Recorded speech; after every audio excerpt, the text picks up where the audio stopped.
Fazem quase 2 meses que eu cheguei aqui nos Estados Unidos, especificamente na Bay Area, né, que é o Vale do Silício.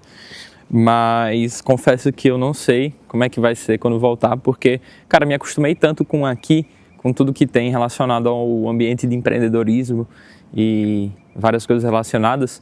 Mas hoje eu gostaria muito de falar sobre um lugar e mostrar para vocês o que seria, na minha opinião, o lugar mais lendário do Vale, né? O que deu origem a tudo que a gente vê aqui, de certa forma.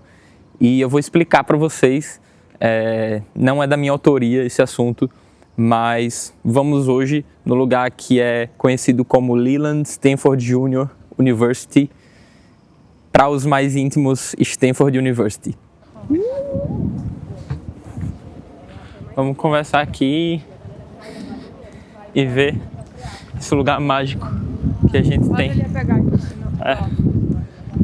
Quase que ele atropela mesmo. Seria injusto eu vir aqui pro Vale e não dedicar um vídeo inteiro a Stanford, porque basicamente a gente está aqui no coração do mundo empreendedorístico na costa oeste.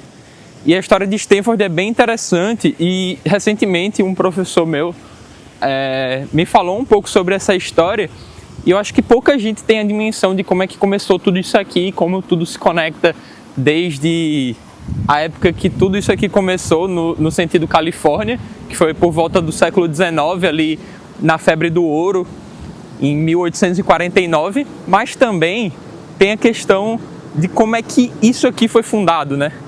E o cara que fundou isso aqui se chamava Leland Stanford, como eu falei para vocês, e ainda é mais ou menos um spoiler. O nome da faculdade é o nome do filho dele, mas a gente precisa explicar o porquê do nome de Stanford ser Leland Stanford Jr., né? Como é que ele teve essa ideia de dar o nome do filho dele. Para vocês terem noção, eu estava até pesquisando o tamanho do espaço que a gente está aqui, e basicamente é uma área que engloba aí 3.130 hectares mais ou menos, que daria basicamente 33,1 milhões de quilômetros quadrados de área que tem aqui em Stanford. Então, cara, quando você compara o tamanho de Stanford, ela é maior até que Fernando de Noronha. Fui parar para ver isso aí, e basicamente Fernando de Noronha tem acho que 2.100 e poucos hectares. Então, imagina um local todo focado para fomentar a educação de um país, né? E, cara, Stanford é uma faculdade da Ivy League, né? Que significa basicamente ser uma faculdade top 10 daqui dos Estados Unidos.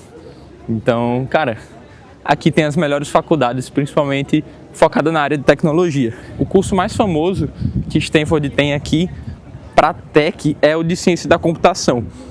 E isso é um detalhe bem interessante, porque a gente vai ver quem já passou por aqui, o que é que tem de influência em relação a esse fato que eu estou te falando. A gente parou aqui para sentar num banquinho aqui em Stanford, atrás de um mega pinheiro de 40 metros de altura. E agora a gente vai falar um pouquinho sobre a história de fato, né?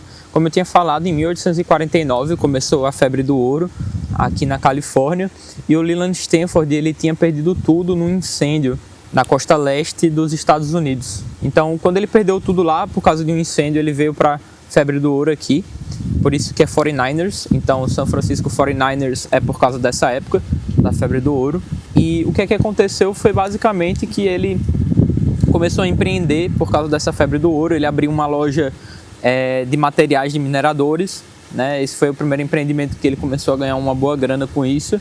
E depois ele foi fazer empreendimentos de conectar a costa leste dos Estados Unidos com a costa oeste numa ferroviária. Então ele foi uma das pessoas que construiu essas ferroviárias, e ele conseguiu ganhar muita grana com isso. Então ele acabou se recuperando, e desde então essa grana que ele ganhou era destinada para a educação do filho dele, o Leland Stanford Jr., que eu tinha falado. Só que o que é que aconteceu? O Leland Stanford Jr. ele acabou falecendo de febre tifoide aos 15 anos de idade, e depois que isso aconteceu, o Leland pai ele ficou sem o herdeiro que ele tinha, o único herdeiro dele, e ele aí decidiu investir todo o dinheiro que ele tinha acumulado para construir Stanford.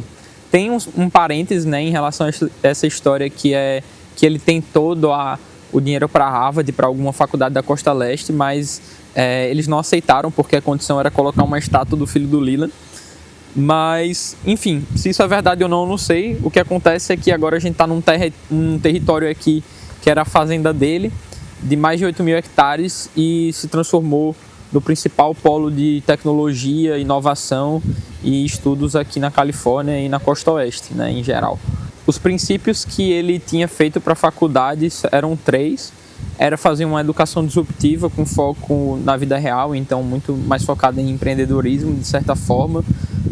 Uma educação que não tivesse distinção de gênero, afinal, em 1890 e poucos, naquela época, existia muito mais machismo e distinção de gênero do que ainda existe hoje em dia. Então, a proposta dele era que dessem condições igualitárias tanto para homens quanto para mulheres e que não tivesse nenhuma questão religiosa envolvendo um ensino laico de fato. Então, a ideia de Stanford é que aqui tem uma igreja, a gente vai até ver como é que é a missa lá e, enfim, tem várias outras crenças respeito a crenças, mas a ideia é que aqui seja um ensino laico, então a parte educacional de Stanford acaba sendo algo fora da religião, né? Que naquela época era bem difícil de ter.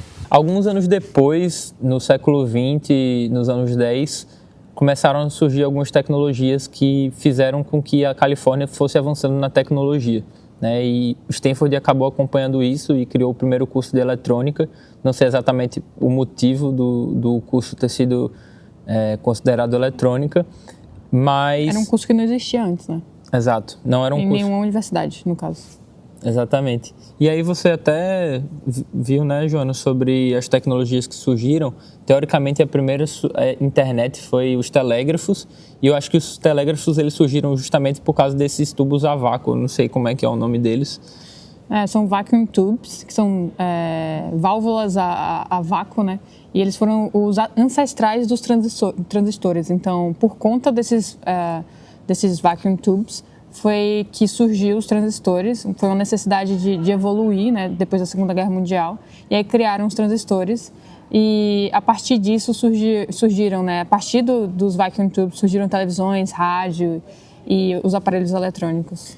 E aí, um dos criadores dos transistores era um cara chamado Shockley, alguma coisa Shockley, e ele acabou criando a primeira empresa de semicondutores aqui na Califórnia. O engraçado foi que dentro desse grupo de pesquisadores e empreendedores, né, dentro da área da tecnologia, tinham os 8 traidores, que eram basicamente jovens talentos, PhD, doutores em ciência da computação, em tecnologia, não sei qual era o nome do curso na época, que ele foi evoluindo aos poucos. E esses 8 traidores deram origem às principais empresas do Vale do Silício.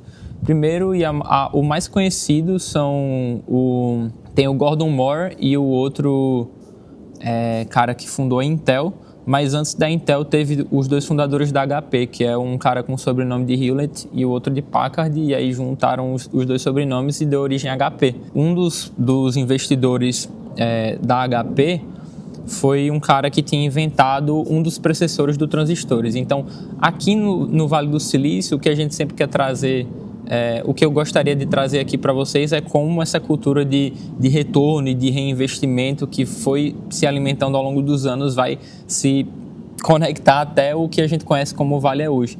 Então, em resumo, dentro da Shockley acabou saindo as principais empresas do Vale, né, como a gente conhece hoje. Os 8 traidores, 2 fizeram a Intel, outros 2 fizeram a HP, um foi um fundador de um fundo de Venture Capital que depois investiu em Google, investiu em Microsoft, em outras empresas aqui do Vale.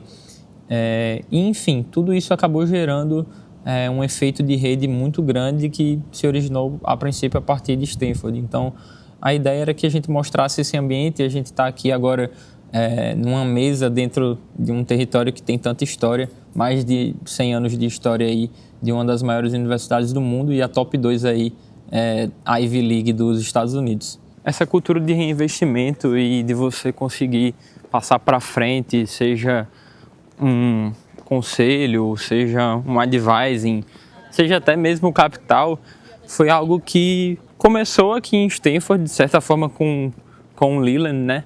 passando para frente tudo que ele tinha ganhado de capital mesmo depois de quebrar, mas principalmente a gente observa isso ao longo das décadas, né? Então, primeiro, um dos fundadores, um dos criadores de uma das tecnologias precessoras dos transistores investiram na HP, um desses criadores, cientistas, e a HP, um dos fundadores, também recebeu o Steve Jobs quando ele era da high school, que ele recebeu um telefonema do jovem Steve pedindo alguns conselhos para ele poder usar o material de transistores e, enfim, usar essa tecnologia para poder pesquisar e, enfim, conseguir montar um computador, não sei. E anos depois, a gente viu o Steve criando o Apple I, o Apple II, que foram os primeiros computadores pessoais que existiram. E um detalhe muito curioso também, antes de aqui ser conhecido como Silicon Valley, essa região aqui da Bay Area era conhecida como Santa Clara, né? Região de Santa Clara Valley, toda essa região que se estende da Bay Area até esse ambiente que a gente está. Quem alcunhou esse termo de Silicon Valley foi um jornal nova-iorquino, que a grande questão para ser alcunhado esse nome não é porque aqui é um grande produtor de silício ou alguma coisa do tipo, e sim porque os transistores, o principal material para você produzir esses transistores, né, que são utilizados até hoje, bilhões de transistores, microtransistores para produção de computadores, de CPUs, GPUs em geral, é o silício, é o principal material.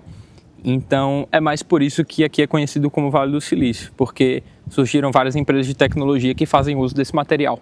Um outro aspecto muito interessante, que parece até que Deus que manda, ou alguma força mística nesse lugar, é que como São Francisco e a região da Bay Area era muito pouco povoada antes da febre do ouro, muitos imigrantes vieram para cá. Pensa que a Califórnia como um todo, ele é um lugar muito, não necessariamente miscigenado, mas ele tem uma influência cultural de diversos países. Então você vê muitos asiáticos, você vê muitos indianos, você vê, enfim, muitos latinos, e isso é bem interessante porque dá um quê de cultura e de diversidade que você vê sendo muito disseminado até nas próprias companhias. Então, por exemplo, na Microsoft, no Google, na Oracle, no Adobe, a grande maioria dos líderes das Big Techs hoje são de uma influência imigratória de segunda ou terceira geração, né? Eu acho que o Satya Nadella da Microsoft é indiano ou tem pais indianos. O CEO da Alphabet, que é do Google, também é indiano. Então, é uma questão que aqui, querendo ou não, tem uma influência muito diversa culturalmente. E isso é bem legal porque abre portas para que a gente também participe desse ambiente. Um ambiente muito diverso, mas ao mesmo tempo separado. É difícil explicar. Não é que nem o Brasil, que a gente é tudo misturado, sabe? E é muito difícil passar um aspiracional do que é estar aqui, porque antes mesmo de chegar aqui eu não tinha muita ideia de como seria. A ideia realmente era eu conseguir passar um pouco do que realmente eu consegui sentir daqui. Um ambiente onde você transpira, respira inovação, você tem mentes geniais que passaram por aqui, e por mais que eu não estude aqui, eu fiquei com muita vontade de ser um aluno de Stanford. Apesar de que o que me proporcionou vir para cá foi o alojamento da minha faculdade no Brasil. Eu sinto que se você é um cara que quer empreender, que você tem muita vontade realmente de fomentar isso de certa forma na sua vida, sonhe e faça acontecer, vá atrás realmente de conseguir alcançar aqui, né? Muitas pessoas falam que quando você passa em Stanford, mesmo que você financeiramente não consiga vir para cá, eles vão viabilizar sua vinda de alguma forma.